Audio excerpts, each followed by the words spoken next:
नमामि दूतं रामस्य सुखदं च सुरद्रुमं पीनवृत्तमहाबाहुं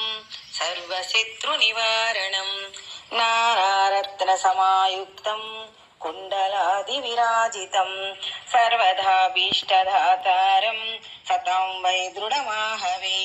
वासिनं चक्रतीर्थस्य दक्षिणस्थगिरौ सदा तुङ्गाम्बोधितरङ्गस्य वातेन परिशोभिते नानादेशगतैः सिद्भिः सेव्यमानं नृपोत्तमैः धूपदीपादिनैवेद्यैः पञ्चकाद्वैश्च शक्तितः भजामि श्रीहनुमन्तं हेमकान्ति समप्रभं व्यासतीर्थयतीन्द्राणां पूजितां प्रणिधानतः सर्वजामस्तु सन्देहः हरिः साक्षी जगत्पतिः यः